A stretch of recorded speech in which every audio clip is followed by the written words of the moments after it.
Part 2, The Sea Cook. Chapter 7, I Go to Bristol. It was longer than the squire imagined ere we were ready for the sea, and none of our first plans, not even Dr. Livingstone's, of keeping me beside him could be carried out as we attended. The doctor had to go to London for a physician to take charge of his practice.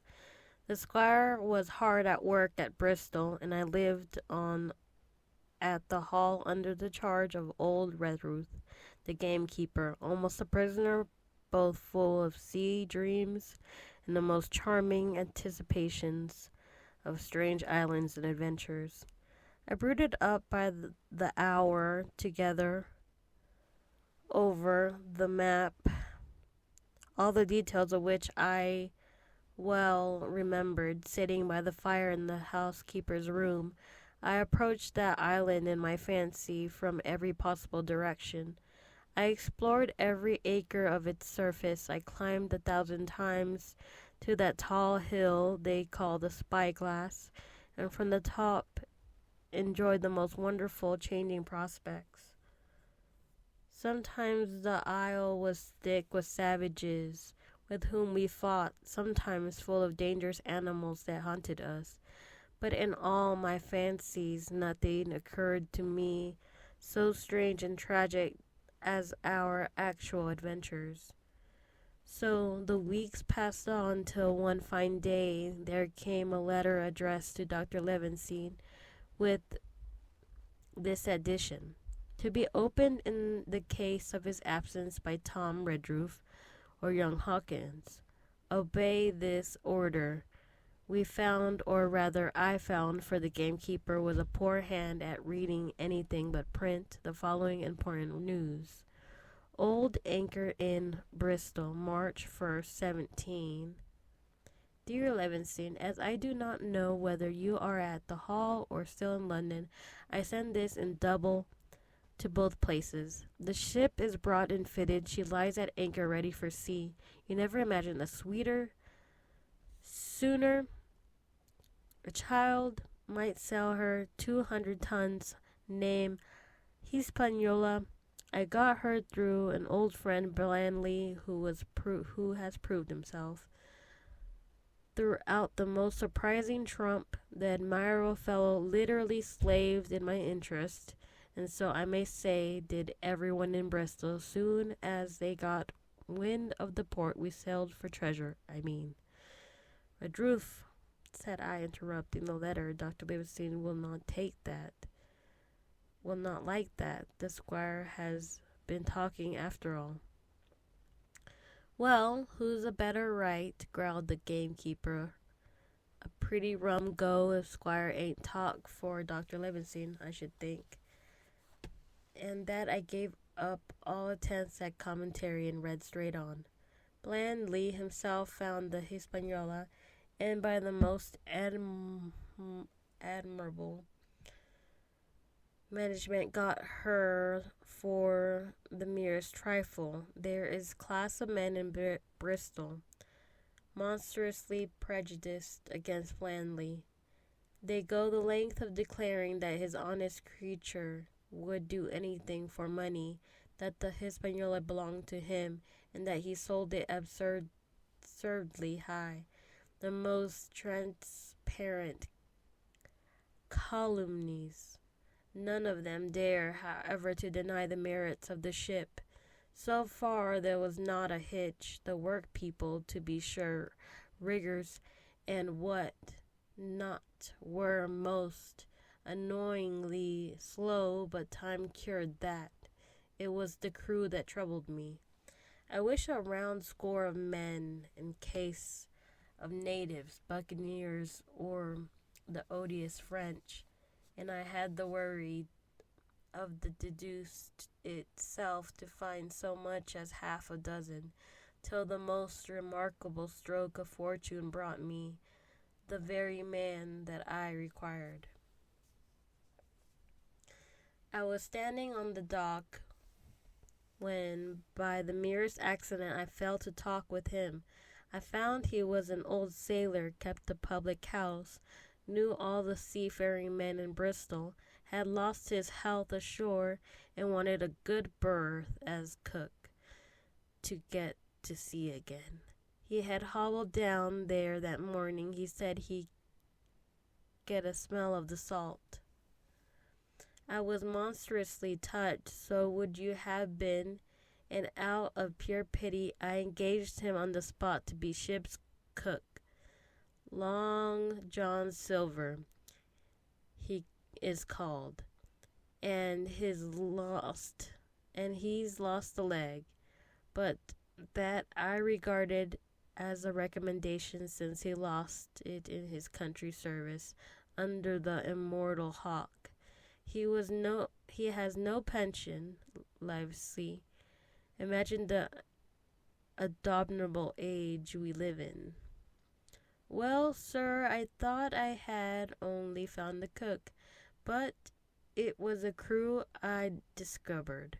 Between Silver and myself, we got together in a few days company of the toughest old salts imaginable. Not pretty to look at, but fellows by their faces of the most indomitable spirit. I declare we could fight a frigate. Long John even got rid of 2 out of 6 or 7 I had already engaged. He showed me in a moment that they were just the sort of freshwater swabs we had to fear in an adventure of importance.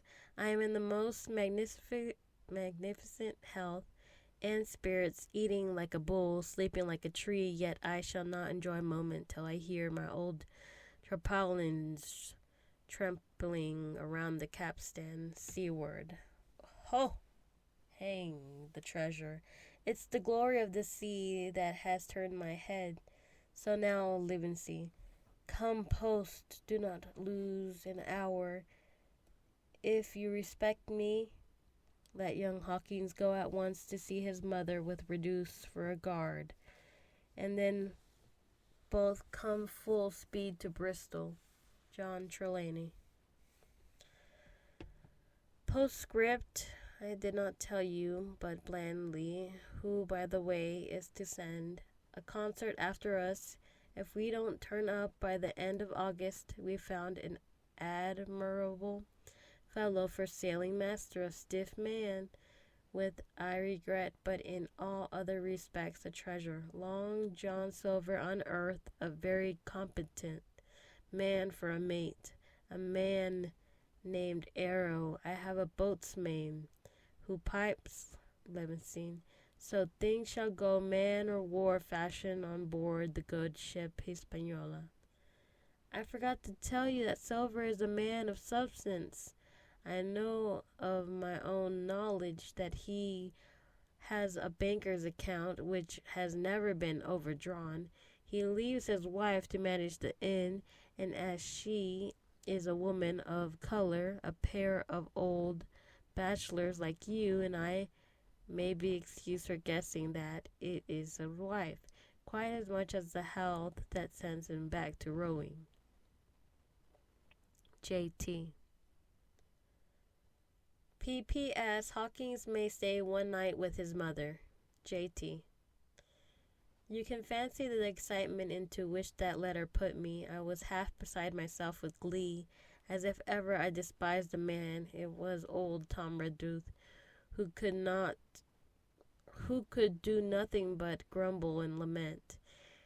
Any of the under gamekeepers would gladly have changed places with him, but such was not the squire's pleasure, and the squire's pleasure was like law among them all. Nobody but old Redruth would have dared so much as even to grumble. The next morning he and I set out on foot for the Admiral Benbow, and there I had found my mother in good health and spirits.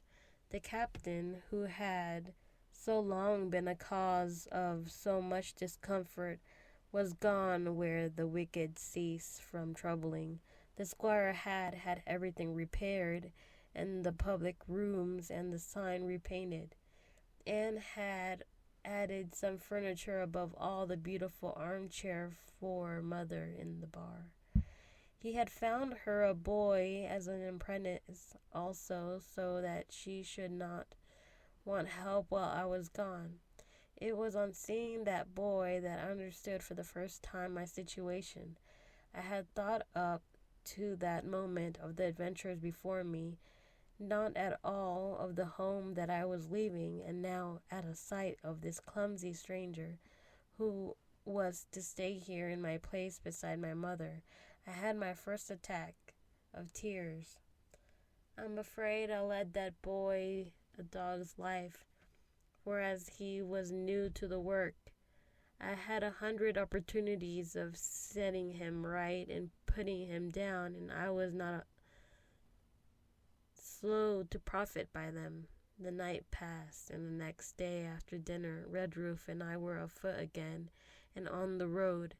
I said goodbye to mother and the cove where I had lived since I was born, and the dear old Admiral Benbow, since he was repainted, no longer quite so dear. One of my last thoughts was of the captain, who had so often strode along the beach with his cocked hat,